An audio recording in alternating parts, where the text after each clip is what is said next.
안녕하십니까. 성기영의 경제쇼 아나운서 성기영입니다. 여름 휴가 다녀오셨는지요? 코로나19 이후 해외여행을 계획하는 분들이 급속도로 늘고 있는데요.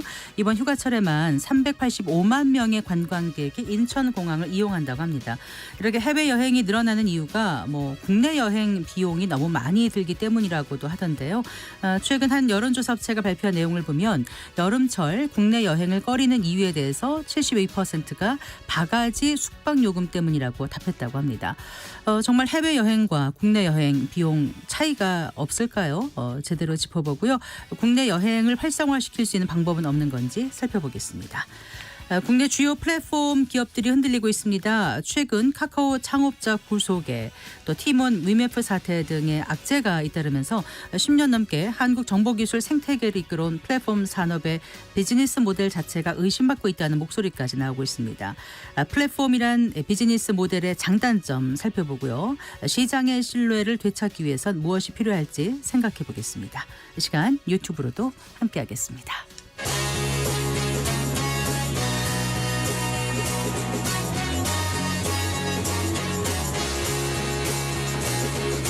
경제 시야를 넓혀드립니다. 투자의 지름길을 안내합니다. 돈 되는 정보를 발견하는 시간. KBS 1라디오 경제쇼.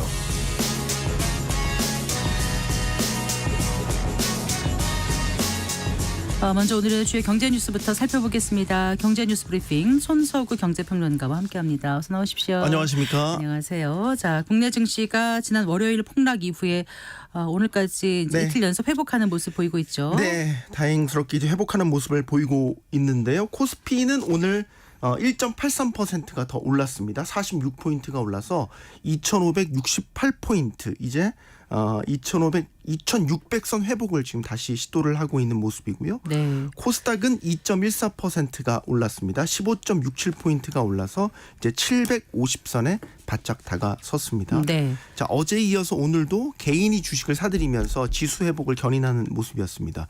오늘 상승세는 엔화의 약세가 나타났기 때문으로 풀이가 됩니다.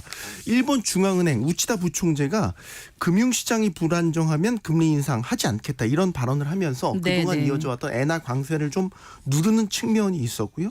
이에 따라서 오늘 달러 엔 환율을 보면 장 초반에 145엔대에서 발언 후에는 이제 147엔대까지 오르는 그런 모습을 보였습니다. 네. 그러니까 일본 중앙은행 관계자의 어떤 통화 완화적 발언은 결국 엔캐리 트레이드의 청산에 대한 우려를 좀 수그러뜨렸다. 네. 그래서 이게 국내 증시에도 호재로 작용했다. 이렇게 볼 수 있겠습니다.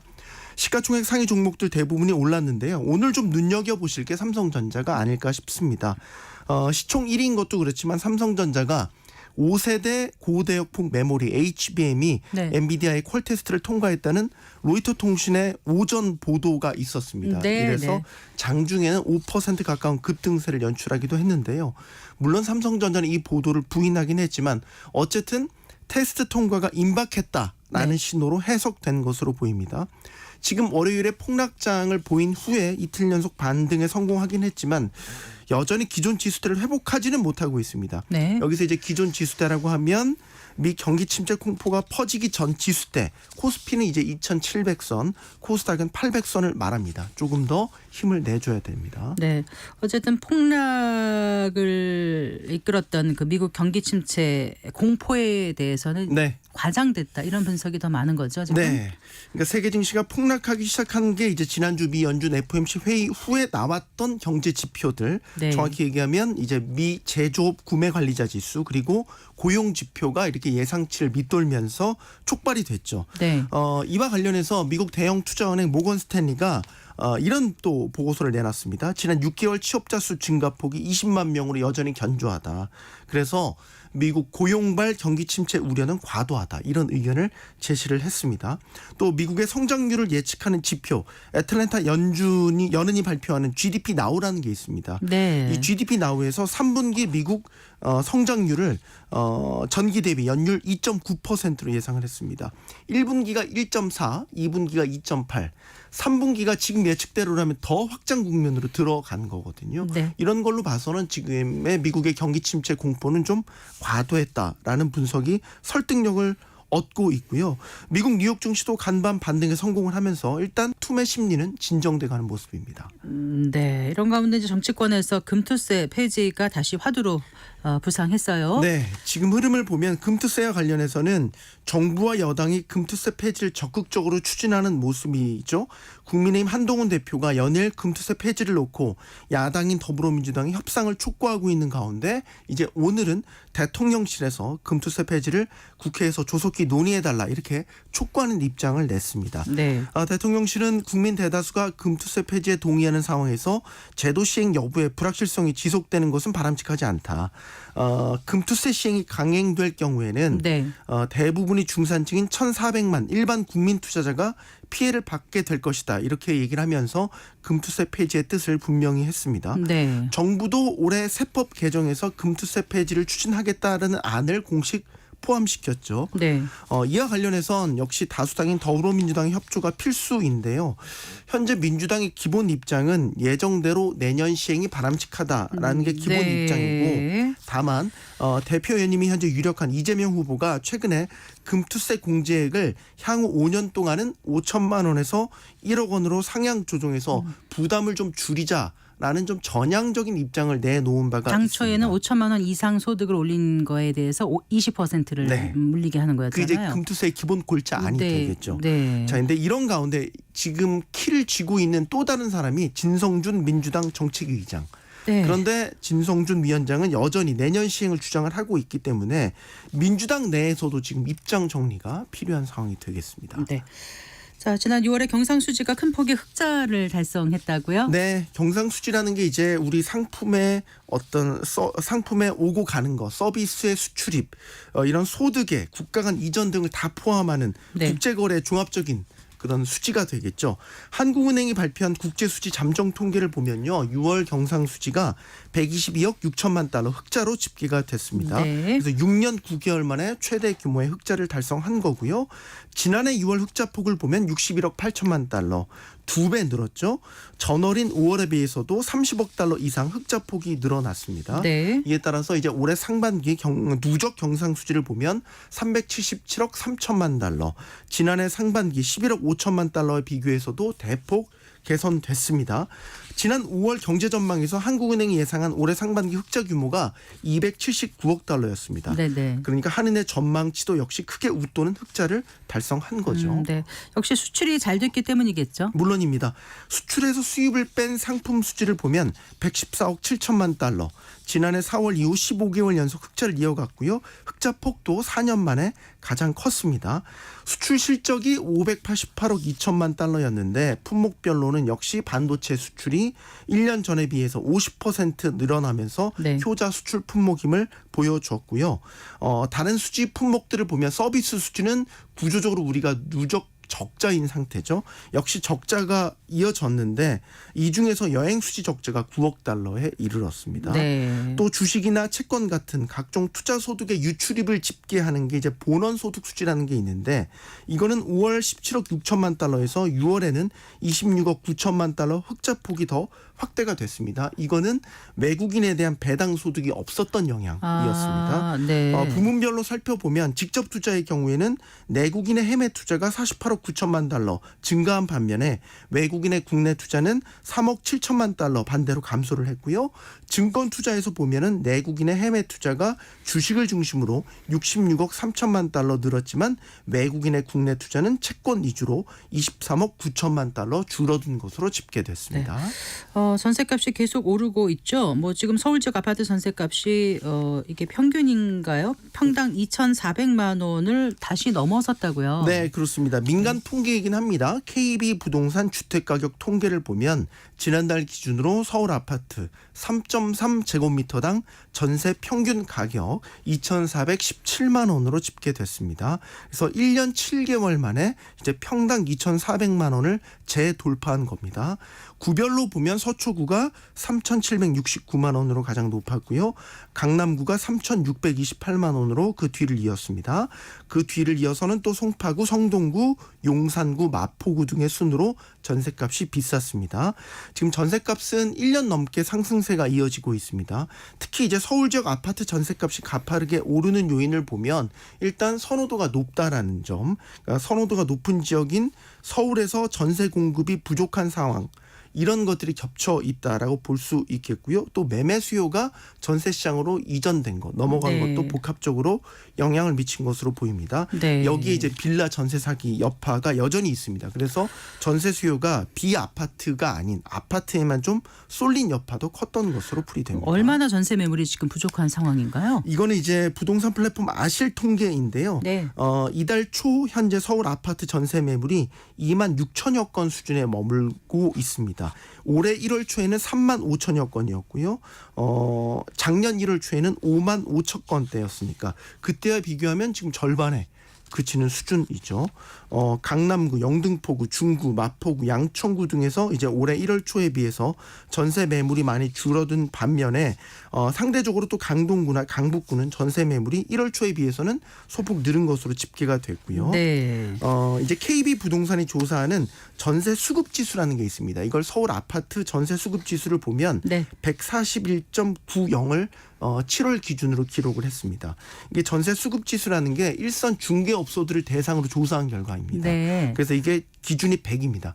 100보다 높으면 수요에 비해서 공급이 절대적으로 부족하다. 근데 140이면 많이 부족한 네, 거네요. 많이 부족한 거죠. 네. 향후 1, 2년 동안은 서울 지역의 신축 입주 물량도 적기 때문에 구조적으로 전세 공급 부족이 계속해서 이어질 것으로 예상되고, 이에 따라서 서울 아파트 전세값 상승세는 당분간은 이어질 것으로 예상이 되는데, 여기 하나 더 하자면 지금 임대차 입법 시행 4년이 넘었기 때문에 계약갱신 청구권을 사용한 매물들이 또 시장에 나오고 있습니다. 이것도 역시 전세값을 자극할 수 있는 매물들로 해석이 되고 있습니다. 네, 잘 들었습니다. 고맙습니다. 고맙습니다. 경제뉴스 브리핑 손서구 경제평론가와 함께했습니다. 기상청에서 전해온 폭염특보 알려드립니다. 폭염과 열대야가 장기간 이어지고 있는 가운데 4시 현재 폭염특보가 발효된 전국 대부분 지역 체감온도가 33도에서 35도 내외로 올라서 매우 무덥고 온열 질환 발생 가능성이 높은 상황입니다. 낮 시간대, 가장 더운 낮 시간대에는 영유아, 노약자 등은 야외 활동 자제와 함께 논과 밭, 또 공사장 등의 야외 작업을 자제하고 통풍이 잘 되는 작업법을 착용하고 충분한 물을 섭취하는 등 폭염 대비 철저히 하시기 바랍니다. 네, 4시 17분입니다.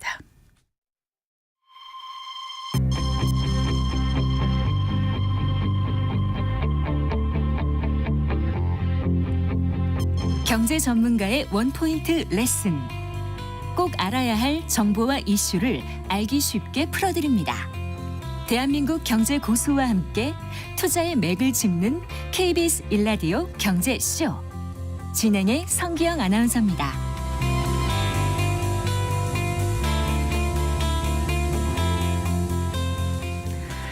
여름 휴가철을 맞아 출국하려는 여행객으로 인천공항이 매우 북적입니다. 반면에 유명 관광지 식당에서는 본격적인 휴가철이 시작됐지만은 휴가철 분위기를 느낄 수 없다면서 코로나 못지않다고 한숨을 쉰다던데요. 이게 일부 지역만의 이야기인 건지 아니면 국내 여행지 전반적인 상황인지 알아보겠습니다. 또 바가지 상원 때문에 국내 여행을 기피한다고 하던데 그것도 맞는 얘기인지, 그렇다면 국내 여행 활성화를 위해서 어떤 것들을 바꿔나가야 할지도 자세히 짚어보겠습니다. 신학승 한양대학교 관광학부 교수 스튜디오에 모셨습니다. 안녕하세요. 안녕하세요. 반갑습니다. 반갑습니다. 휴가는 다녀오셨습니까? 예, 최근에 제주도에서 휴가 겸 워케이션으로 네. 장기적으로 좀 체류를 했고 네. 8월 중순쯤에는 강원도로 휴가를 갈 계획을 가지고 있습니다. 아, 그러세요. 예. 네.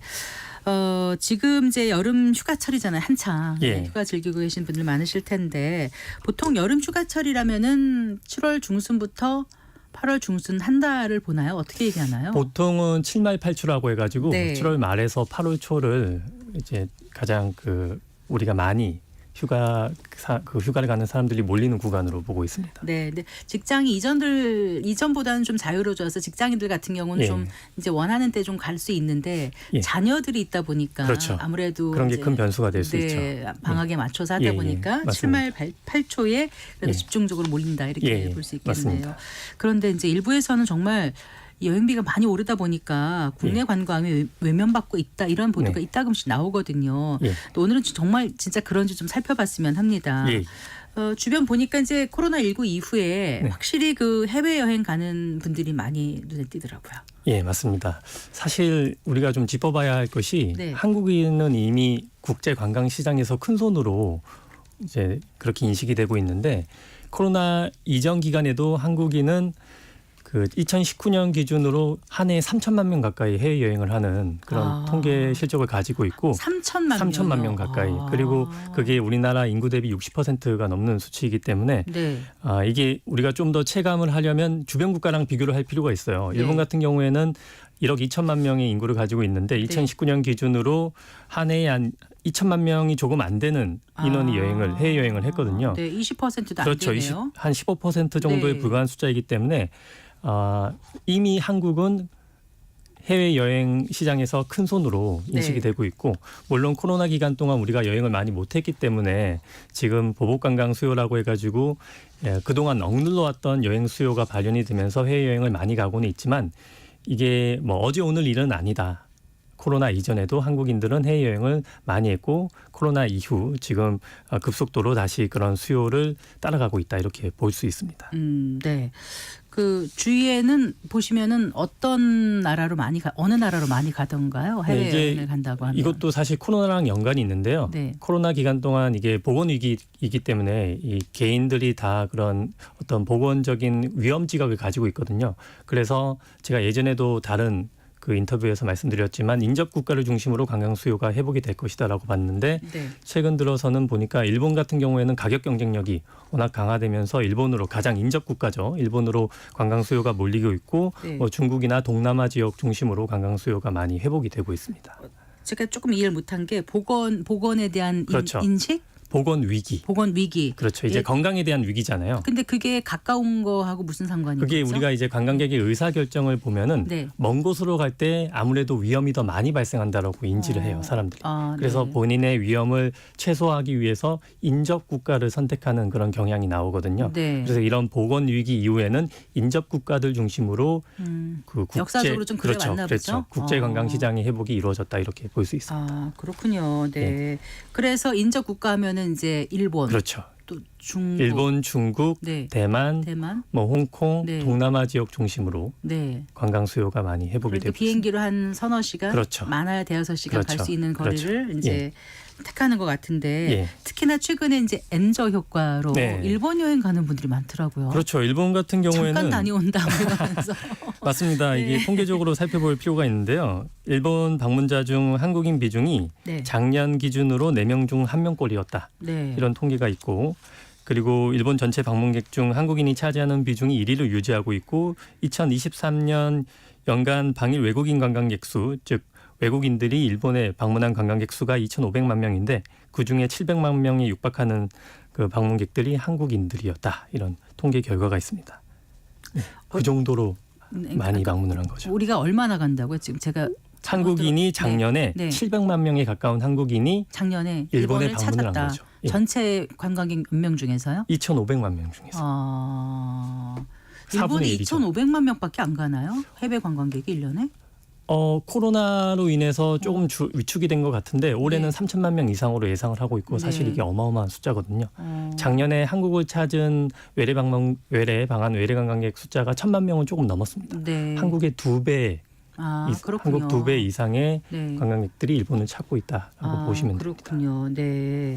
700만 명이 다녀. 올해는 더 많이 갈 거예요. 이게 작년 통계잖아요. 그렇죠. 작년 통계죠. 올해는 확 늘었다는 느낌이 올해는 받거든요. 더 늘어날 것으로 예측이 되고 있습니다. 그런데 네. 이게 사실 일본 방문객들이 늘어난 여러 가지 이유 중에는 엔저 효과가 있는데 네. 최근 들어서 엔저 효과가 조금 좀 변화하는 조짐이 보이고 있어서 살짝. 예. 예전보다는 그래도 가격 경쟁력이 좋지만 그럼에도 힘으로 불구하고 워낙에 확 오른 건 아니잖아요. 그렇죠. 그건 네. 그렇지만 아무래도 관광객들은 그 일본에 방문하는 관광객들이 젊은 층들이 많아요. 이 네. 젊은 층들은 가격에 민감한 그런 소비 성향을 보이고 있기 때문에 살짝 차이가 나도. 그렇죠. 네. 예. 그런 그 변수는 있습니다. 어쨌든 엔저가 지금보다는 좀 기세가 좀 예. 이제 엔저에서 벗어나게 된다. 예. 그럼 몇 달 후에 어떻게 될지 모르니까 지금 가자 이러는 그럴 수도 사람들도 꽤 있겠죠. 있다고 하더라고요. 예, 맞습니다. 그래서 인천공항에 저는 이제 뉴스 통해서만 보지 인천공항에 가본 지가 너무 오래된 것 같은데 인천공항에 그 해외 여행을 떠나는 국내 여행객들로 정말 인산인해라고 하던데 그렇죠. 최근에 가보셨습니까?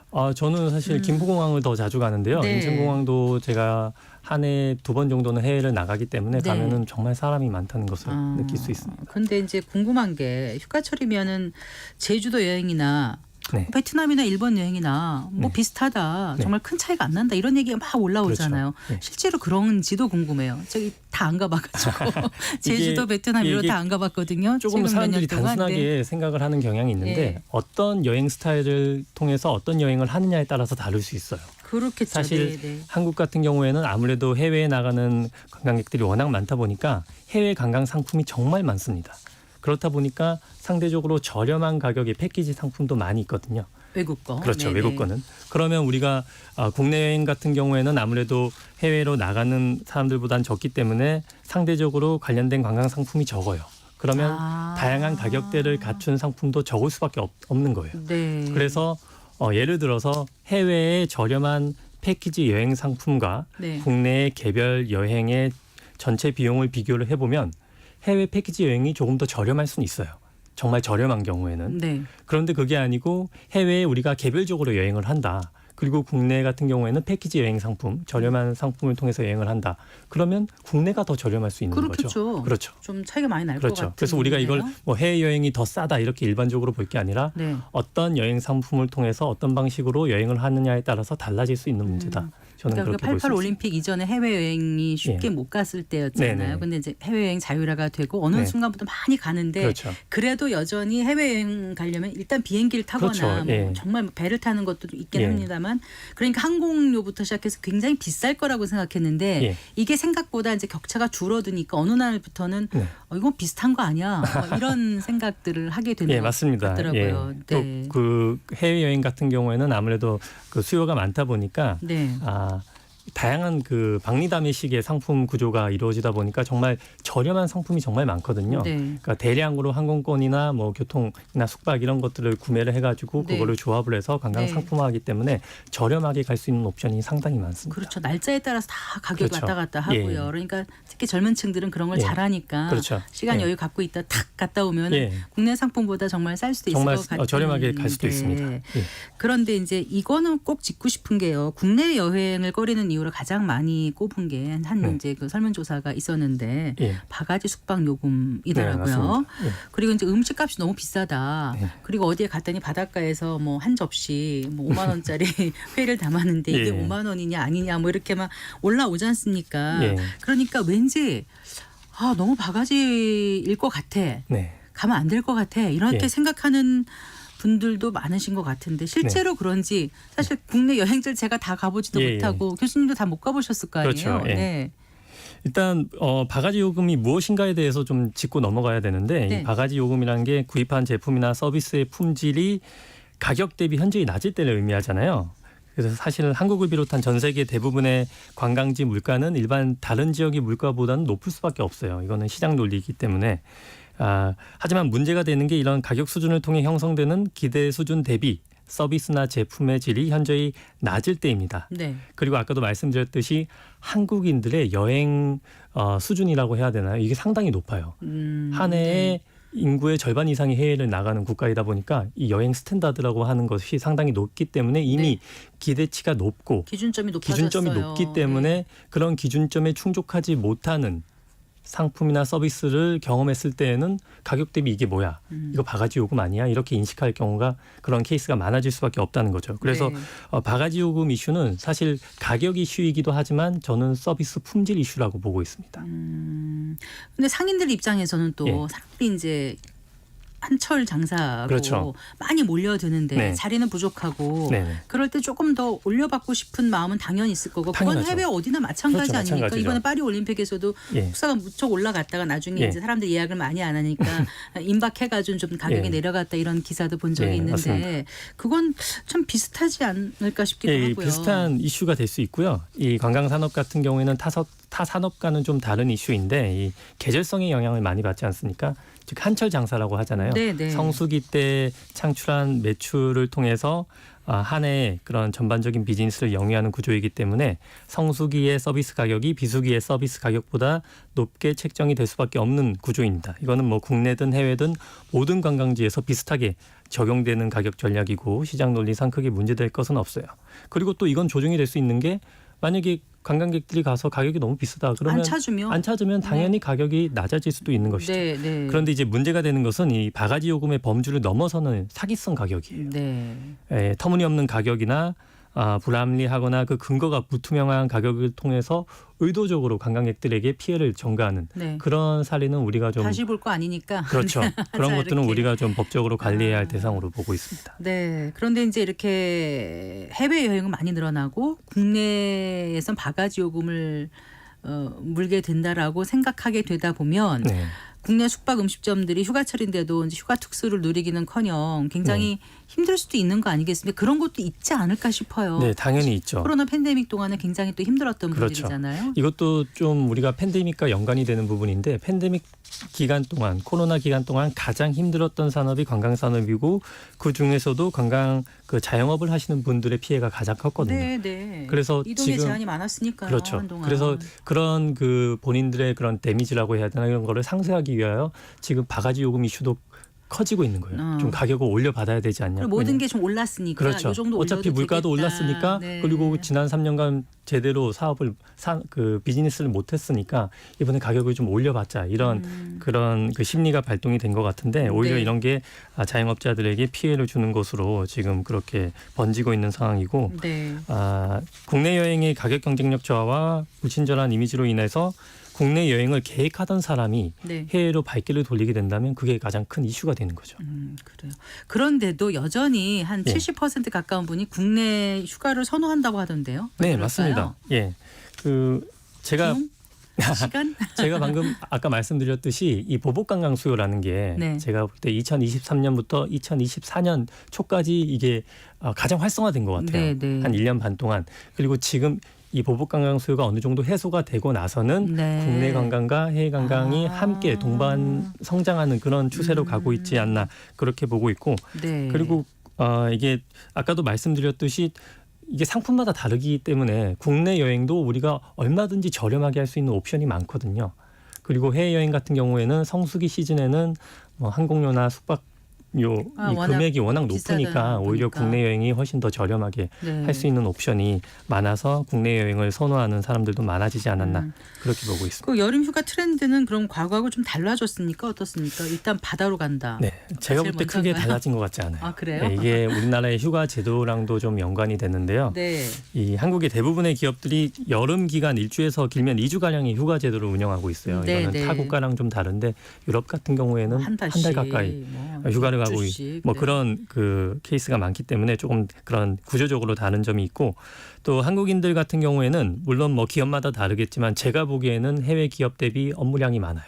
스트레스도 좀 많고 근무 강도가 높다. 그렇기 때문에 이 휴가의 개념을 완전한 휴식으로 보는 경향이 있는 것 같아요. 네. 그래서 뭔가 모험적이고 탐험적인 진정한 그런 여행을 하기보다는 휴식의 개념으로 힐링 위주의 휴가를 보내는 경우가 많고 네. 이런 것 때문에 자연 관광지 중심에서 휴가를 보내는 그런 관광 그 휴가 트렌드가 정착이 된 게 아닌가 싶습니다. 네. 올해는 워낙 덥다 보니까 예. 집에서 쉬자.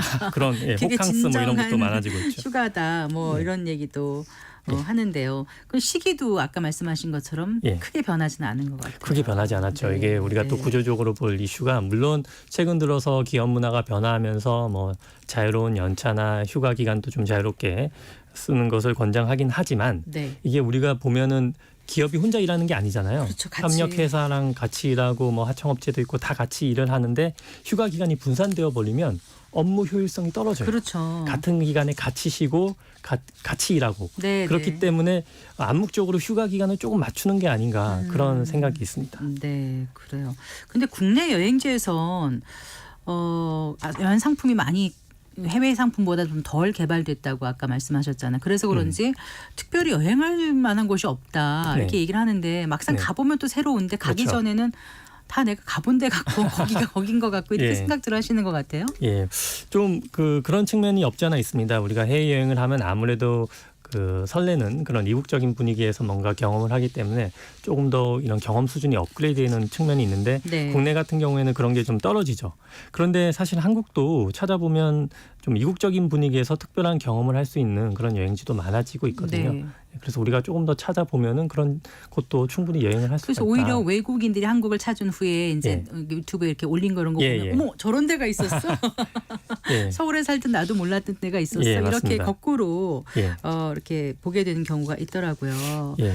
외국인들의 네. 그런 시각에서 봤을 때 아무래도 좀 우리나라 사람들이 그런 게 있는 것 같아요. 저는 이 외국인들이 우리나라를 어떻게 인식하는지, 어떻게 우리나라 문화를 평가하는지 뭐 이런 것들에 좀 관심이 많아서 외국인들이 한국에서 여행을 하면서 뭐 정말 흥미로운 스팟을 발견하거나 이러면 거기에 상당히 공감을 하는 그런 경향이 있습니다. 네.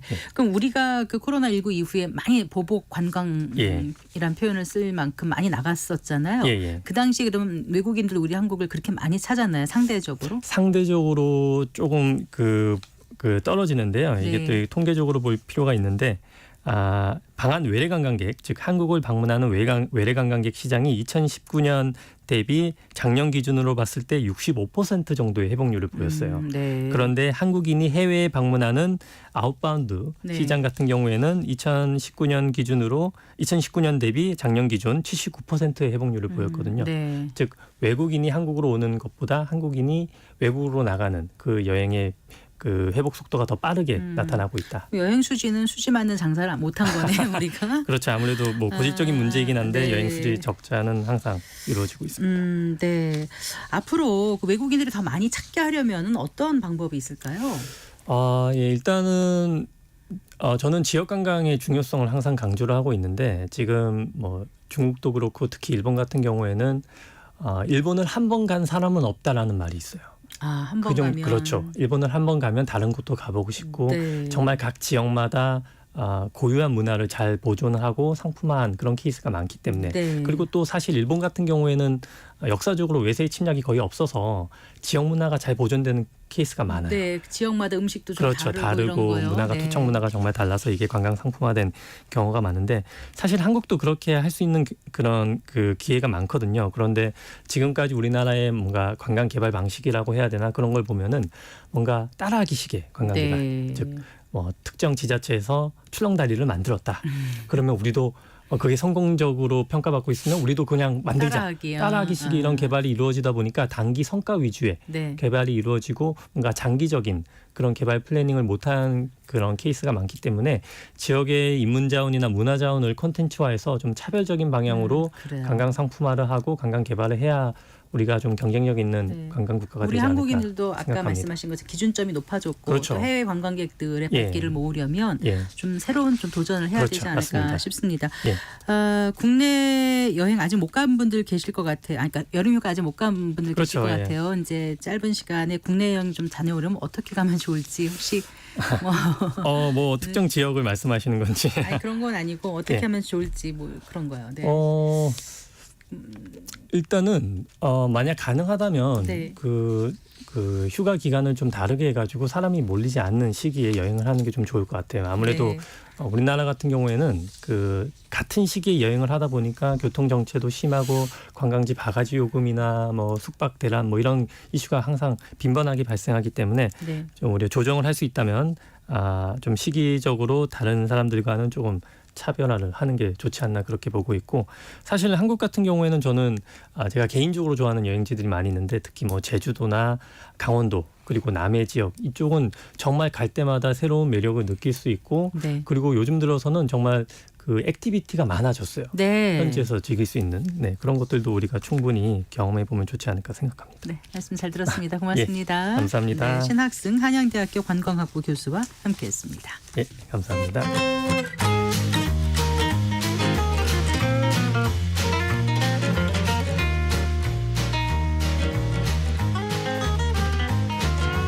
경제 맛집 투자 핫플. 지금은 돈 벌기 딱 좋은 시간. KBS 1라디오 경제쇼.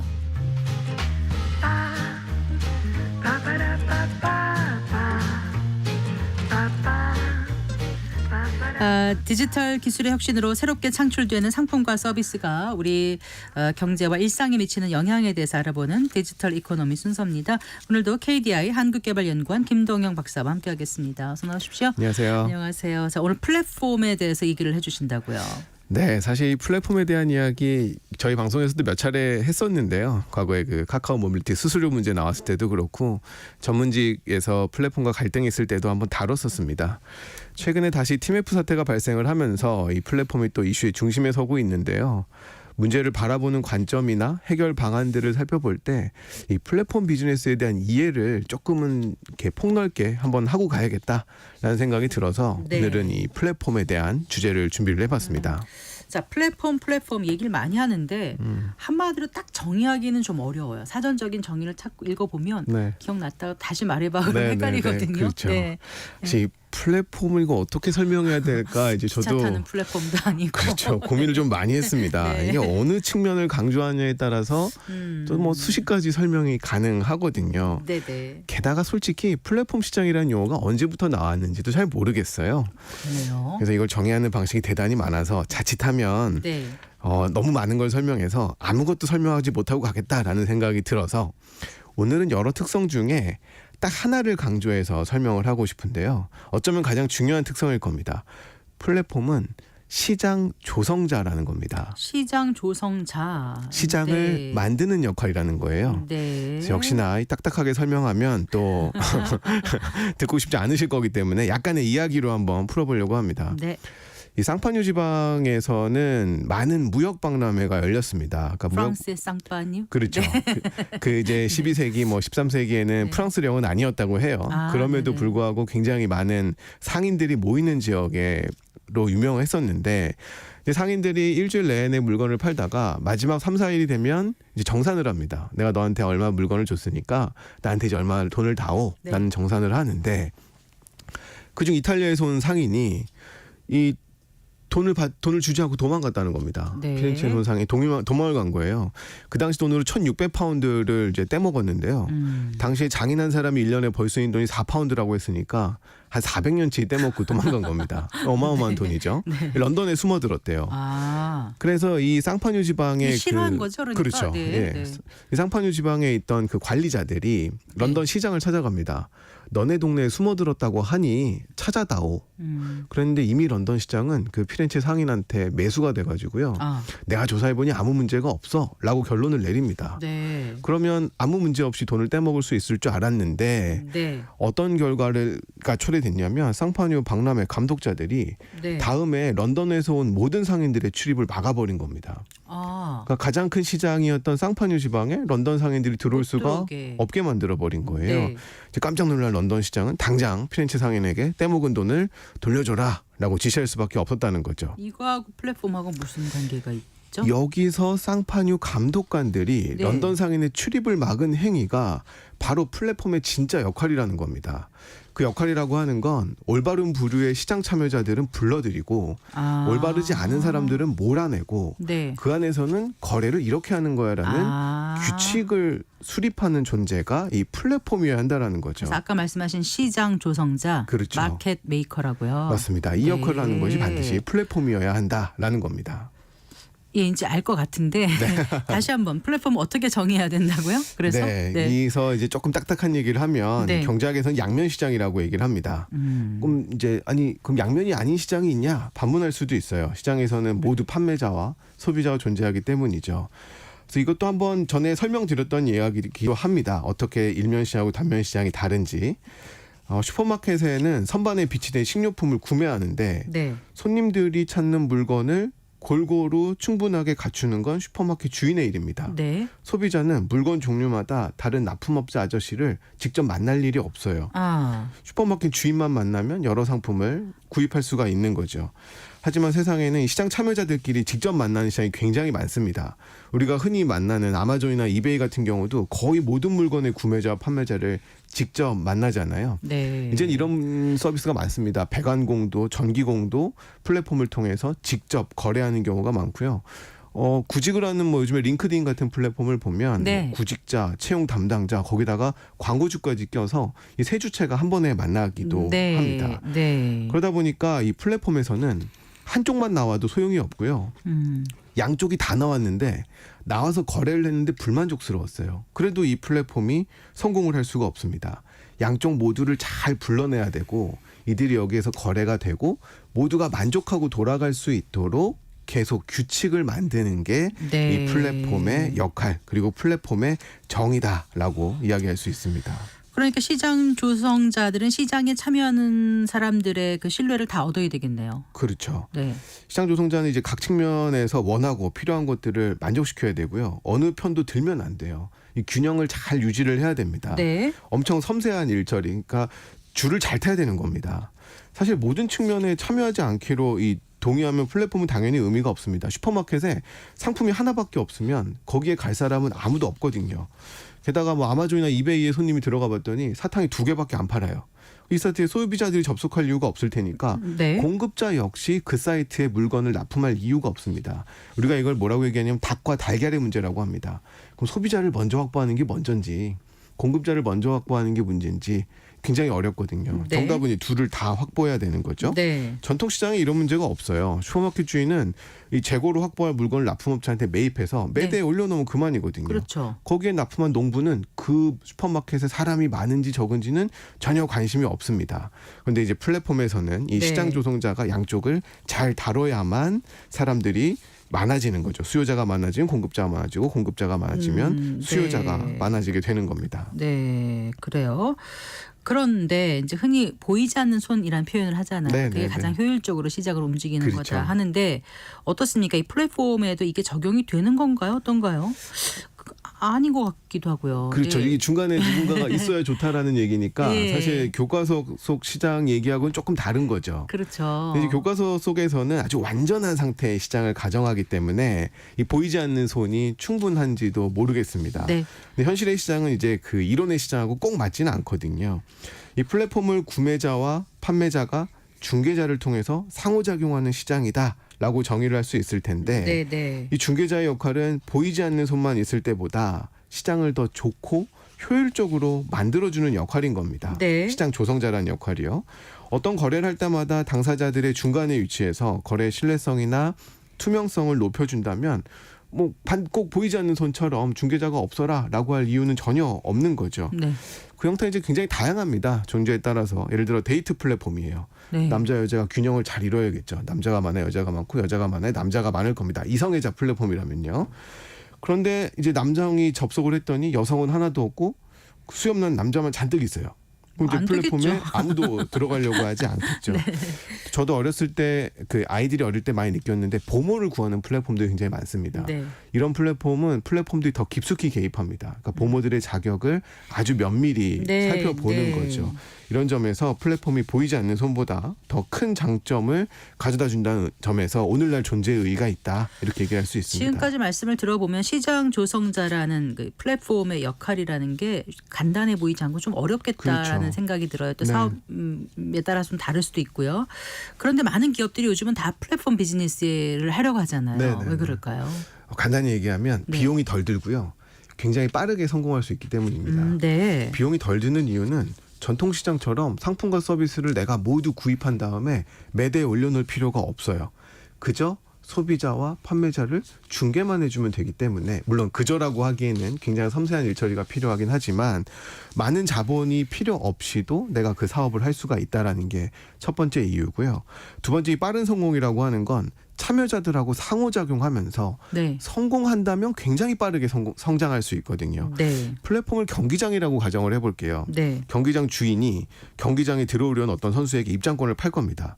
근데 그 선수가 어느 팀에 속해 있는지 그 팀의 팀원들이 이미 티켓을 많이 샀는지 경기장 주인은 아무 상관이 없어요. 네. 게다가 어느 팀이 이기는지도 관심 없습니다. 그저 많은 선수들이 내 경기장에서 경기를 많이 하기를 바랄 뿐입니다. 네. 그런데 계속해서 경기가 자신의 경기장 안에서 열리게 하기 위해서는 반대로 경기장의 가치가 높아져야 돼요. 그렇죠. 선수들이 그 경기장에서 계속 경기를 할 이유를 만들어줘야 되잖아요. 네. 그러다 보니까 상호작용하는 과정에서 서로에게 가치를 주는 일들이 발생을 하고 굉장히 그 과정이 플랫폼을 빠르게 키우는 거죠.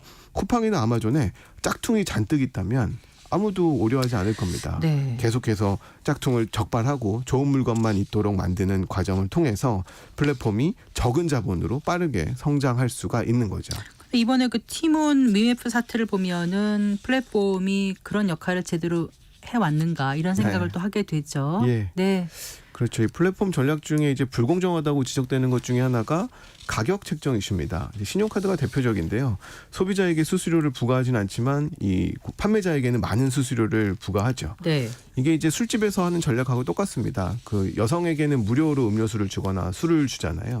그렇게 되면 여성 고객들은 굉장히 많이 모일 수밖에 없고 그걸 보고 이제 남성 고객들이 많이 참여하는 이러한 형태로 술집을 운영하는 경우가 많은데 플랫폼도 똑같습니다. 이렇게 충분히 양쪽이 모일 수 있도록 유인하는 전략을 펼치는데 한쪽에 조금 더 특혜를 주는 그런 모습들을 보이는 거죠. 문제는 이제 이러한 전략들이 언제가 문제가 되냐면 초반에는 굉장히 섬세한 전략으로 수요자, 판매자 모두에게 공감을 받아서 힘을 얻는데 네. 그 힘을 남용하기 시작을 하는 겁니다. 왜냐하면 수요자는 공급자가 많으니까 못 떠나가고 네. 공급자는 수요자가 많아서 떠나갈 수가 없는 상태에 이르게 되거든요. 네. 이걸 락인 효과라고 합니다. 네. 이때부터 이제 시장 조성자 역할을 하던 플랫폼들이 포악해지기 시작을 하고 그게 이제 오늘날 우리가 보던 여러 모습들로 나타나게 되는 겁니다. 네. 자, 기왕 얘기 나온 김에요. 이 플랫폼 비즈니스 측면에서 이번 그 티몬 미메프 그 티메프 사태는 어떻게 해결돼야 된다고 보세요, 박사님? 네, 사실 뭐 답변하기 굉장히 어려운 그 질문이긴 합니다. 이 TMF 사태가 너무 복잡하기 때문에 그럼에도 불구하고 이 플랫폼 시장 조성자 측면에서 네. 살펴본다면 플랫폼의 존재의 의의는 이제 보이지 않는 손만 존재했던 그 시장보다 훨씬 더 효율적이다라는 데서 그 존재의 의의를 찾을 수가 있습니다. 그럼 이제 티메온이나 위메프가 뭔가 잘못을 저지르긴 했지만 분명히 그 전에 어떤 효용이 존재했다는 겁니다. 이 셀러들한테도 그렇고 소비자들한테도 그렇고요. 지금 문제 원인을 살펴보면 정상 구조를 많이 지적을 합니다. 우리 네. 방송에서도 아마 두 차례 정산. 정도 네. 얘기를 했던 걸로 알고 있는데요. 소비자들한테 판 돈은 하루 이틀 만에 받으면서 셀러들한테 줘야 되는 돈은 60일 뒤에 주니까 네. 그 사이 이제 현금이 쌓여 있는 거죠. 네. 근데 그 현금을 적당한 속도로 쓰면 괜찮은데 네. 이제 자기도 예상하지 못하는 이유로 현금을 빠르게 쓴다 그러면 문제가 돼버리는 거죠. 그래서 지금 조심스럽습니다만 아마 지금 정상 구조를 손보려고 하는 것 같아요. 근데 정상 구조를 손보게 되면 어쩌면 이제 이 양면 시장이 단면 시장으로 바뀌어서 플랫폼의 장점이 사라질지도 모르거든요. 그래서 이런 방식도 고려해 볼 수 있지만 그 전에 오히려 셀러들에게 우리가 가지고 있는 플랫폼들이 가지고 있는 현금이 얼만큼인지를 정보를 공개하는 방법도 하나의 방법입니다. 네. 그러니까 정보 비대칭성을 낮춰주는 거죠. 네. 그래서 셀러들이 지금 저 플랫폼이 얼마나 위험해 그렇지 않아라는 안심하고 것들을 내가 공급할 수 있도록. 그렇죠. 네. 보면서 이제 납품할 수 있다면 플랫폼의 장점은 그대로 유지하면서도 네. 단점을 줄이는 그러한 해결책이 될 수 있을 겁니다. 네.